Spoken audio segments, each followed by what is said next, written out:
Evelyn Lee, completing the connection. Completing the connection, Evelyn Lee.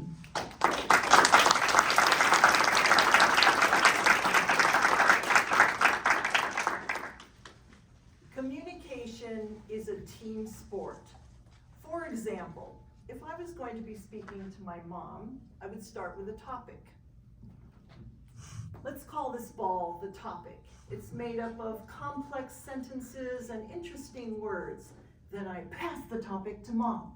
And my little 86-year-old Armenian mother catches the topic and attempts to create a response by reaching for the basket of words. But just as she's about to connect, dementia blocks the shot, sending the topic out of play. Dementia is a ruthless competitor. But Toastmasters, honored guests, Mom and I have found a few ways to stay in the communication game and keep connected. 5 years ago, Mom was diagnosed with Parkinson's-related dementia, and she needed a lot of physical care. Mentally, she could still enjoy a good conversation, but often struggled to find her words. Smart woman that she was, her alternative words are very creative. One day, I handed Mom a cup of water. She took a sip, made a face. Sweetie, it's too cold. Why don't we put the cup in the little castle and let it dance with the water for 1 minute? Do you know what she was requesting? I knew, but I really wanted to correct her and say, you mean microwave the water for 1 minute? But I knew from past experience that when I corrected her, it just made her feel frustrated and sad about her failing brain. Therefore, was it better for me to be right or to help her maintain her peace of mind? I kept my mouth shut, microwaved the water, brought Mom back her warm cup of water. She smiled her pretty smile of thanks, passed me a new topic, and we continued to chat, connecting. Dementia changed tactics, slowly stealing Mom's ability to understand words. 2 years ago, we were forced to change our conversation strategy again. I happened to be gabbing to Mom about some juicy family gossip. Blah, blah, blah, blah, blah, blah, blah, blah, blah.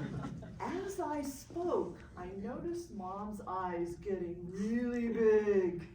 Her head was rearing back.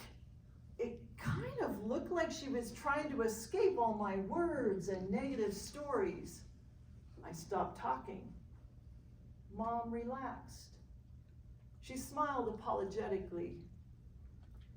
Too many words. I don't understand.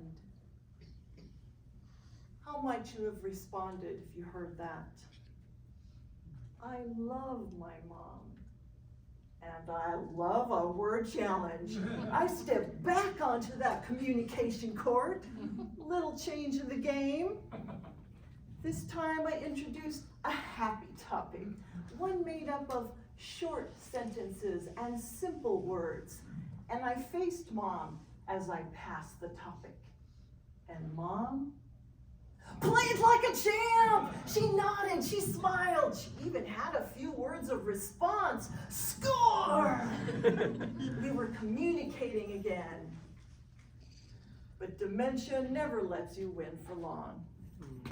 It continued to steal the rest of Mom's word recognition. I found that out last May.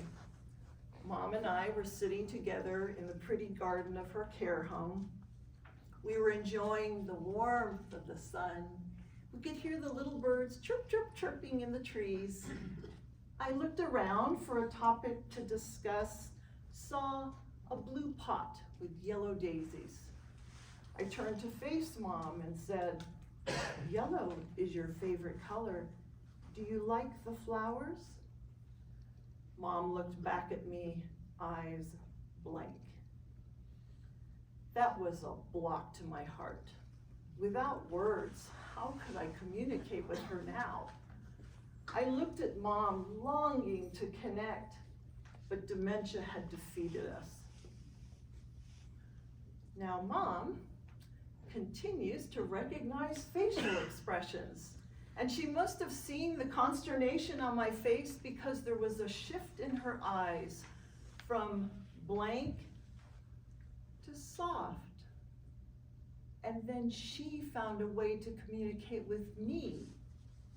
She held open her arms for a hug. I leaned over and we hugged tightly. It felt really good to connect again.